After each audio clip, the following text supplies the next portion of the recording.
Entitled jerk of a neighbor thinks he can park in the fire zone because he's a firefighter. So anyway, I 41 female have been living in this apartment complex for 5 years now.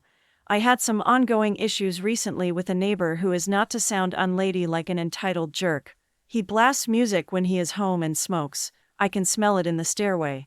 I generally try not to say anything to my neighbors cause we all have to get along, and hey, he usually doesn't blast his music past 10 p.m., which is the quiet time, so I let it slide the few times he does. But he has this other thing that is affecting other residents and is downright rude. We have a small parking lot behind the building, and there is a small driveway to get in and out. There is plenty of parking in the complex, which houses I guess 150 residents. However, the entrance exit to this parking lot is a driveway, and you can't park there because it is a fire zone. But my neighbor downstairs, a male about 22, I will call Fool, will often park there. Many of the neighbors have been annoyed as it is very narrow, and it's extremely hard to go down it when a car is illegally parked on one side. There have been a couple of times when I and others had to go onto the sidewalk to avoid hitting his car or van, which can be dangerous. So last night I came home a bit late and had to park in a different lot. Really, it was probably like not even 10 feet further walk for me because that rear lot I like was full and there was still plenty of parking elsewhere in the complex. While a car was parked in the fire zone, so I took a picture. About 2 hours later, another car was now parked behind it in the fire zone. I took another picture. A neighbor tried to enter the lot. There was some parking available now, and after he parked he asked me whose cars they were. I advised I wasn't sure. He was very upset because he had to get on the other side to avoid hitting them. I tried to call the towing number that is on the posted signs telling us where not to park or we would be towed. I then knocked on my neighbor's door to ask who the cars belonged to, and he said his guests, and he just casually mentioned he told them to park there. I explained they needed to move their cars, they were blocking traffic. He did so. This morning I stopped by the leasing office after getting some advice to do so, and explained this wasn't the first time it happened, but it was the first time I was speaking up about it, and other neighbors had this issue with him. This was a fact. I take walks through the complex often, and generally am friendly with my neighbors, so we have talked about it before. The head of maintenance was there, and told me I had any issue to call the emergency number for after hours, and tell them to get the tech on duty to call me, and to say Bob said to call the towing company directly because they have his private direct line, and they will have cars towed. Well, at about 4:30 p.m. today, my neighbor came knocking on my door. I opened it a little, and we chatted. He told he didn't appreciate how I had insulted his guests by calling them idiots. I didn't recall saying that, but maybe I did. I did explain due to have a neurological disorder, and it raining yesterday I was in a lot of pain, so while I don't recall saying that, I may have, and I apologize for that. He went on and on about how he is a firefighter, and he would know if there was a fire and would move the car. I tried to explain to him that regardless he can't just park in the fire zone, that there is over 100 people in this complex, and there is plenty of parking, and we all have our own situations that don't justify parking in the fire zone. He ranted about how much he pays in rent, and I told him we all pay rent. For example, I have a neurological disorder, the guy across the hall from is military veteran, there are elderly people in the complex, and when he parks there it blocks the traffic for everyone. Anyway, he basically told me he knows the cops in town, and I advised him next time. I am just going to have the cars towed, and he pouted and said he was not going to park there anymore, so not to worry. I was shook up, so after I calmed down I went across the hall. There are 4 apartments in this building, and asked my neighbor there if he overheard the conversation. He did and advised me he will let the office know. He also advised he will call if Fool is parking there again tonight, because he didn't know it was him, and he was upset as well. I then went downstairs to see my other neighbor, and he had heard Fool as well, and told me he too would be speaking to property management office in the morning as well. I then texted my very close childhood friend, whom I will call Mike, and told him about the situation with Fool flaunting his status as a firefighter here in town.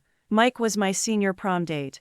He advised me that what Fool did was wrong and very unprofessional by saying that. And he should know. He was the former fire chief for the department that Fool currently works in, and so was Mike's father. In fact, the current one is still a very good friend of the family. I will update you guys once I get an update from Mike. Update. Not a huge update, but one of the things that Fool mentioned to me was how I am the only one who has an issue with him parking in the fire lane. Well, that's not the case. See, some of the neighbors have politely nicknamed me the walker that don't know my name, but know me from the complex because I take walks daily and nightly to get my steps in. As a result, I know several of the people here by name. I have given the few feral cats names, and I tend to know where most the kids live, not as an intentional stalker, but because I will see the kids running in and out of the buildings as I walk past. As a result, most people will casually ask me if I know, say, who pet someone belongs to, or whose bike or car, etc. Well, this week I had no less than 4 neighbors ask me point blank if I knew the owners of the 2 cars that were blocking the parking lot. I casually, helpfully told them they were guests of one of the tenants and told them my neighbor's name and apartment number. I also advised them how he has parked there before. Well, several of the neighbors had taken photos of him parking there, but had no clue who it was, so they didn't report it sooner. Now they are reporting it. One actually told me he had half of mine to go yell at Fool when he found out Fool was so nasty to me about parking there, but said instead he will send the photos he has to the property management. Update. So a few months back I mentioned a neighbor of mine who feels entitled to park in fire zones, even if it blocks everyone else. A few nights ago he blocked some cars in again by parking in the fire zone. I did what I was told by a prior property manager, we have a new one, and called 911. While I was on the phone with 911, my neighbor came out to curse at me. The dispatcher was concerned and said he was sending the cops and for me to go into my apartment.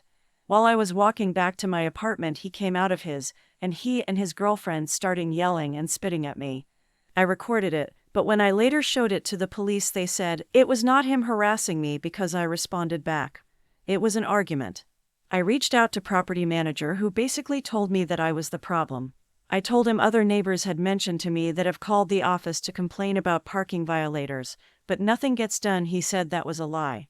I am on the only one who does, which is BS. I have actually watched other neighbors call to complain. He also told me how my neighbor feels like I am picking on him by calling the police the other night. I said if he hadn't parked where he did, I wouldn't have called the police, and he needs to own up to his part of the problem. The property manager continued to defend him, saying just because he was breaking rules is no reason for me to report him, and kept trying to say that it was my fault, and he feels like I am being mean to him for no reason. I told him that my neighbor needs to toughen up. He chose to park in a fire lane that clearly says no parking, and no, she is blocking people in. I then got a little hot-headed and said, well, what does he think happens to women who are attacked? The first thing we are asked is how we brought it on ourselves. Maybe he needs to think about how he is bringing this on himself and realize that women who are attacked have it much worse. The conversation ended not long after that, and manager later sheepishly admitted that my neighbor shouldn't be parking there, and he would take measures such as cameras, etc. to try to prevent it from happening. I don't expect him to, but the next time my neighbor is yelling and spitting at me, I will just record it and not talk back and call the police and tell them that per what they told me the other night, that's harassment. From the comments, why did you make this call in full view of the crazy neighbor? Call the cops from your house and make them deal with it, and not be in the range of the crazy guy. OP. I live directly above him, so if I made it from my place, he would hear. I was actually not in front of him, I was in the parking lot behind the building.